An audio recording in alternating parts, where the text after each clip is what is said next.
More and more young Australian men are willing to put their lives on the line for the perfect body. Studies show they're bowing to social pressure to be bigger and stronger. They were seeing lots of images of muscular men. Most of the time they're steroid enhanced, they're Photoshop enhanced. Big muscles as an overt expression of masculinity. In their quest for the perfect physique, they're willing to sacrifice a normal life. I'll wake up and do cardio, then I'll go to work, drive home, have another meal, then drive to gym. You get sick of it, you get frustrated, but in the end it's all worth it. While some take it to the extreme.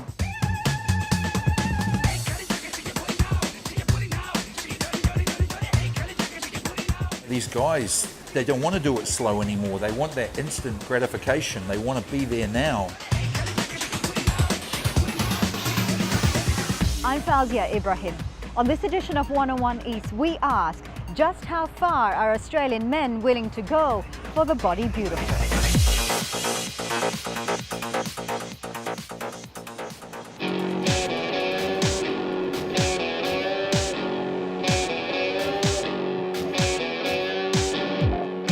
Sydney's Bondi Beach, probably the most glamorous of Australian beaches. While the sun, sand and surf are a definite attraction, so are the bodies on display. In summer, this beach becomes the pageant stage for young, fit men to show off their physical prowess. For some, achieving physical perfection is a pastime. For others, it can be an obsession. Hello, John speaking. Johnny Starr has two lives. By day, the 23-year-old works as a real estate agent in Melbourne, successfully dealing with multi-million-dollar properties.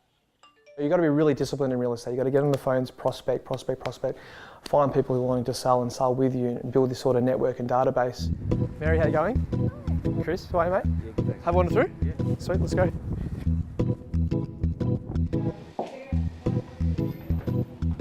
And just like his favorite superhero, Johnny is charismatic, meticulous and driven. All elements that help him seal the deal. This actually still works.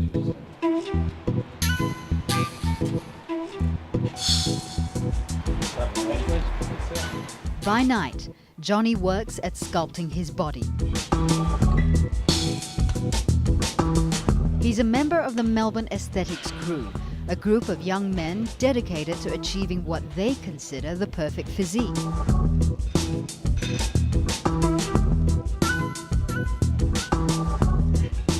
Johnny's ultimate goal is to grace the cover of a men's fitness magazine.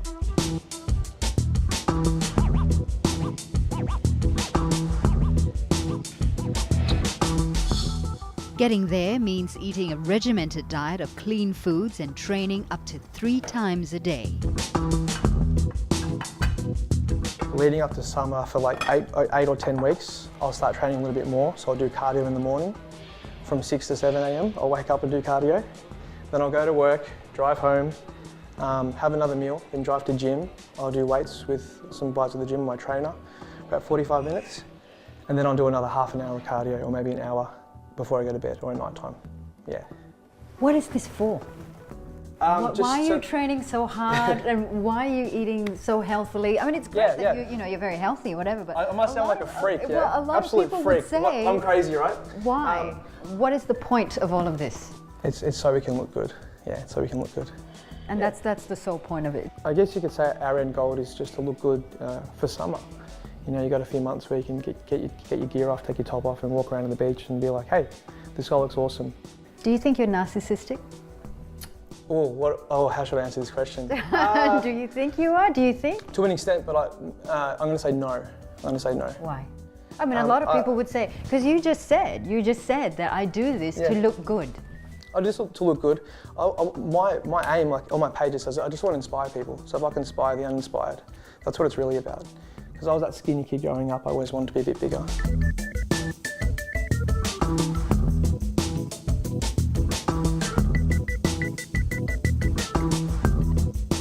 attention or whose approval are you seeking? No one's approval. How do I answer this question? You know, obviously there's a bit of respect between, if you see someone that trains, you know what goes into it, so there's mutual respect between guys, no homo. And then obviously with girls are always going to, you know, are attracted to bigger guys. I think anyway, we're more athletic guys, so.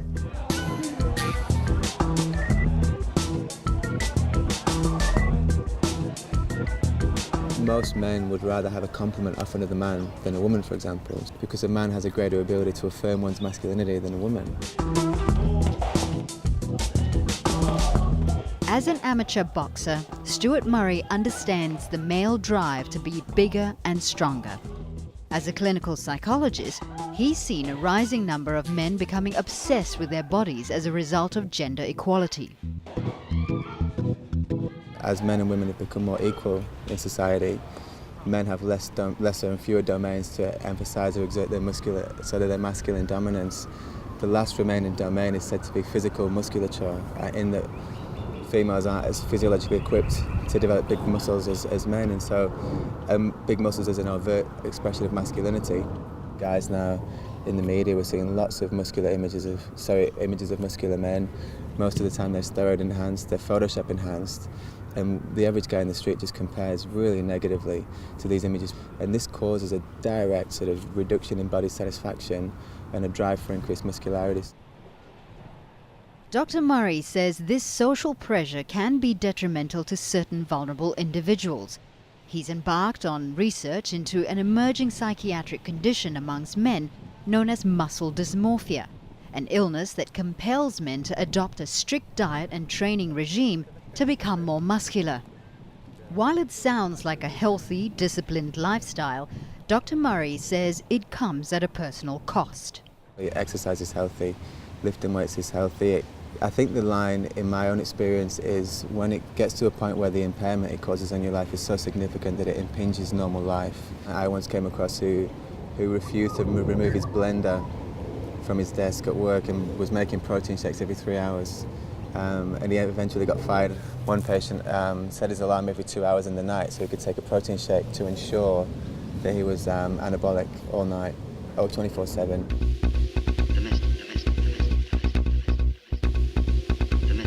Keeping anabolic, or a state of continued muscle growth, is pushing some men to turn to performance-enhancing drugs. Under normal circumstances, steroids and human growth hormones are medically prescribed to aid with certain ailments. But these drugs are also recognized among bodybuilders as chemical aids to help build body mass. I think steroids are becoming so prevalent at the moment, and men now are becoming increasingly objectified, and our bodies are viewed more aesthetically than functionally. And so it is a quick boost to an aesthetically desirable body. Sociologists say this quest for the perfect physique is ingrained in boys from an early age. It's not enough for today's superheroes to possess upstanding characteristics. Their bodies need to be overtly ripped and muscled as well. In some eyes, Luke Shembry is considered a superhero. He's a fireman in the New South Wales Fire Brigade. He also runs a successful business selling healthy meal plans. And he's won the International Federation of Bodybuilders Mr. Australia title twice. Many of his clients want to attain his physique, but Luke is quick to tell them there are no shortcuts. Look, it's not about sort of going hard in the gym for a week or training real hard for a month. You know, it's every year putting it back to back, and that's what it's taken for me to get here. It wasn't overnight. It's just been a very hard, long road. Luke is wary when asked about reports of steroid abuse in the bodybuilding industry. There's definitely people in the bodybuilding industry that give it a bad name. You can't help those people, like, you know what I mean? All you can do is promote an image of yourself, live your life your way, the way you want to be, and hopefully others will look at you and use you as a positive role model, and they won't focus on the negative sides of what people can do, you know, in any type of sport. When people look at you and they see bodybuilder, they see you're big, you're huge, they say, must be steroids. Is that true? Look, I tell them I've been training 14 years. when they see my diet plan and how I eat every day, when they see how hard I train, when I show them photos of me 5 years ago, even halfway to where I am at the moment, and then they realise, you know what, this guy's put in the hard work over 13, 14 years. You know, there was no quick fix for this guy. He's done the hard yard. But have you ever been tempted to take steroids? Look, there's always that part of it, and it's always going to be involved in bodybuilding and trying to be the best you can, and that is up to the individual. And I guess, look, it's always out there in any sport, you know, and there's nothing you can really do that's ever going to take that away, and it's just, you have to make that decision for yourself. While Luke promotes a healthy program for bodybuilding, others are looking for shortcuts, turning to performance-enhancing drugs. Australia has one of the world's strictest drug laws, and it is illegal to acquire steroids or growth hormones without a prescription.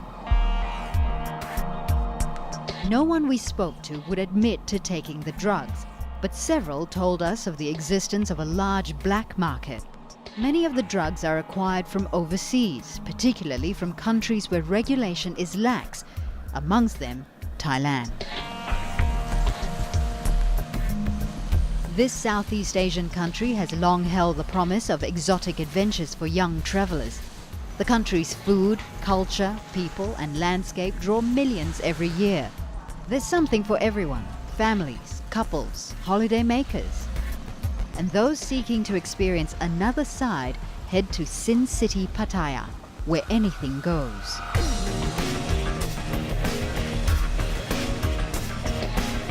It's here we met Tim Ward, better known as Sharky, a social media celebrity of sorts.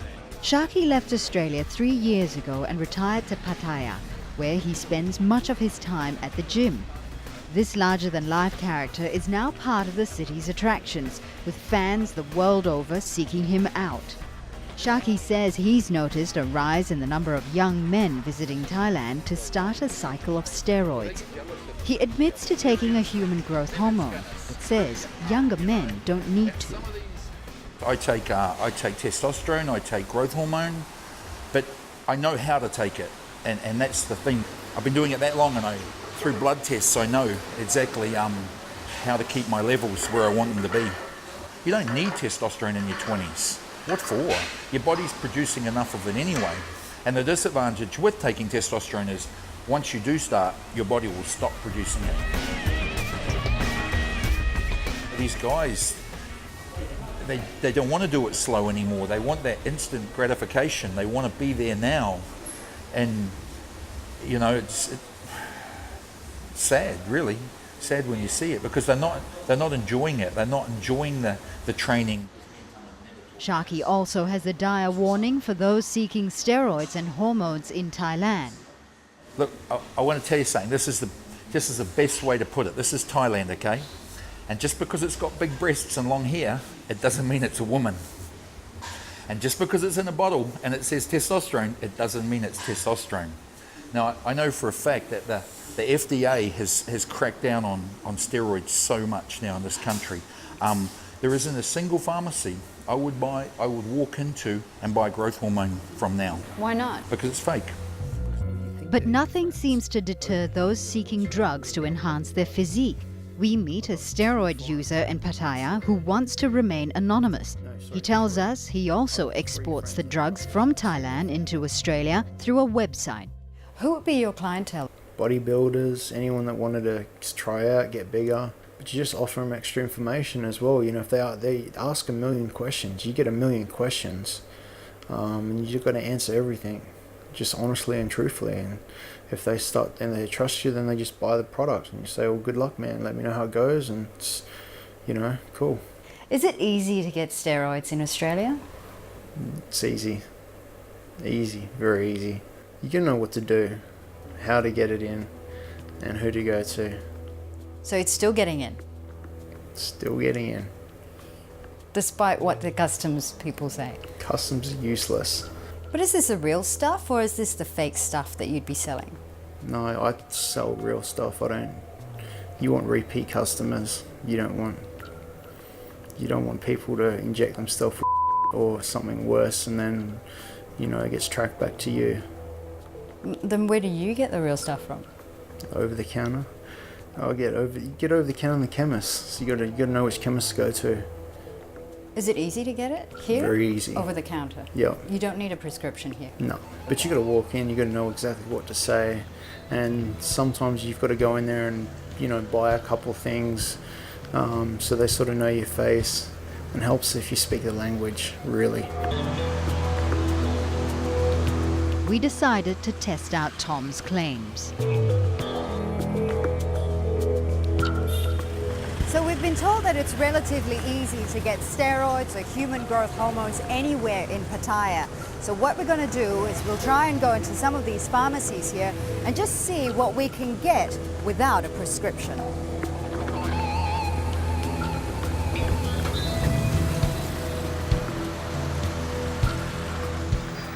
Stroke Deca. Oh, for it's Nandorone. Yes, So, yeah. for muscle. I only sell, not recommend. For inject for tablet for muscle. Yes. Okay. And then there were the friendly ones who knew their way around the law. มีของแบบว่าตัวนี้คือจะเป็นเหมือน original brand This is original brand This is Deca คือว่า original brand ได้ไม่มีปัญหากับ FDA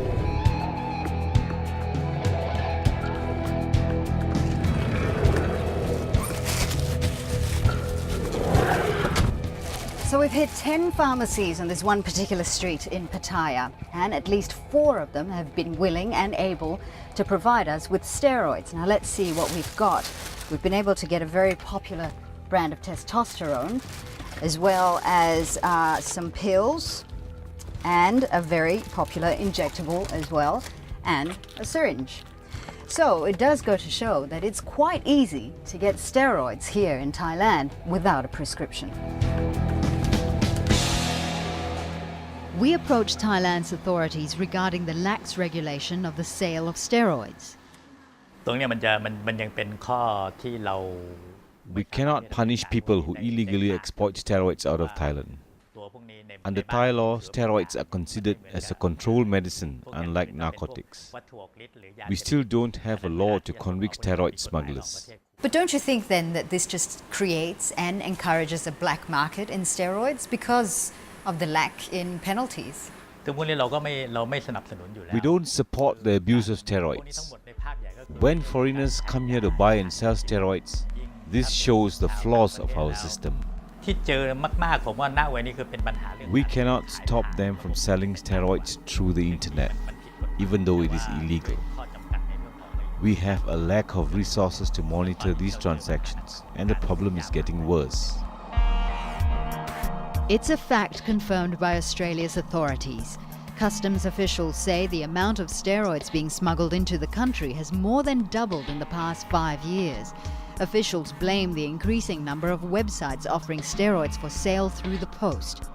Often these websites and forums offer advice to the novice without addressing the various health risks involved in consuming the drugs. Dr. Amir Ibrahim of the Sydney Institute of Sports says while steroids and growth hormones are effective in defining muscle quickly, long-term use is detrimental to the body. Having extra hormones on board will switch off the hormone receptors in the brain, which would in the long term cause shrinkage of the private parts, also infertility. We know that the steroids are metabolized in the liver, so the liver can't handle the amount of hormones on board and tends to, down the track, have cancer. Dr. Amir says he often gets asked by patients to prescribe steroids for the sole purpose of building bigger muscles. He refuses as he could lose his license. He's also concerned about the potential social impact steroids and growth hormones can have. There's a thing called roid rage, where people lose control of their emotions when they're on steroids, particularly during the middle of a course. And there can be things such as angry outbursts, violence, depression, anxiety, which all affect a bodybuilder or person taking steroids when they're on it. And we're also seeing an increase in level of violence around the city in young men, and it's thought that one of the reasons for this has been the increased use of anabolic steroids. Despite the health risks, there are many willing to take a gamble. A worrying trend for young, impressionable boys who aspire to emulate their heroes. Side try. Sometimes I have to question my ability. Is it really worth pursuing a career with no stability? 16-year-old Nathan Rowe started bodybuilding a year ago. Now he's putting himself through the paces as he prepares for his first bodybuilding competition. I put a lot of hours in. There's no point in doing all them hours for nothing. Take it a step at a time. Juniors, teenagers, men's, then Mr. Olympia. Nathan works hard for his sport, sacrificing the usual teenage social life for regimented dieting and hard training, sometimes till 2 a.m. While other parents may worry about such a level of dedication, Sue Rowe encourages her son. I know that he's in a safe, secure place and I can rest at night. I know that he's not out on the streets getting himself into any trouble. He's in a safe place. Nathan of years ago was diagnosed with ADHD, lack of concentration, high on sugar. Comparing him from then till now, total difference. This has honestly helped him with his diet, ability to concentrate a lot more. He's a totally different person. ADHD, I think, has gone out the window. Sue is well aware of the reports of steroid abuse in the sport her son is entering, but trusts him enough to make the right judgments. How would you feel if Nathan came home one day and said, "Mum, I've been on steroids for the last 3 months"? I know, honestly, he wants to do it the healthy way, and he said that to me. If he does, it will be a shock, definitely. A definite shock, because he's done all this on his own, the healthy way, and I know that he can continue it. Nathan's commitment to his sport requires him to prepare up to 6 meals a day and no junk food. A lot of chicken breast, a lot of fish, less potatoes, less spaghetti or pastas and so on. Yeah, just proteins. It's annoying, but you got to do what you got to do to be what you want to be, you know. Do you feel like you're giving up on food? I love food. You get sick of it, you get frustrated, but in the end it's all worth it. Nathan doesn't think he's missing out on his teenage social years either, preferring to spend his time at the gym. He hopes to be able to work his way up to rivaling his bodybuilding idols. When you first started seeing results, Yeah. what was the feeling? Oh, it's great, amazing. Used to pump. You see this little vein come out of my arm. I was like, what is this? You know? And that got me happy. I was like, I want more veins. Well, then you start to see muscle mass. And I started always, I used to carry a measuring tape. I used to measure my arms all the time. And I was like, wow, man, 1 month, like, grew like that little bit. You just want to keep going and on and on. I'm not going to stop until it gets, boom. Everyone has a certain peak with their body that genetics will limit. Yeah. How far are you willing to go beyond that? Are you willing to take steroids to get bigger? Maybe older. When I know I've stopped growing and I'm struggling with it, then of course I need a boost.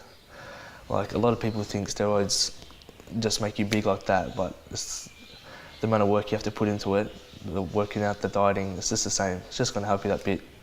Like, for sure when I'm older, if I want to take it on board, yeah.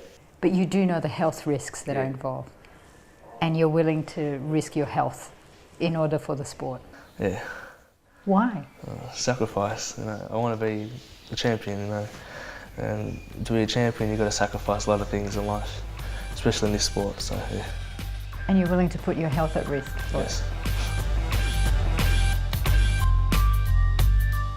Nathan still has a long road ahead of him to achieve his ultimate goal. But whether it be for sport or pure aesthetics, there's no doubt it's a challenging task to attain and maintain the body beautiful, no matter what the sacrifices or the risk.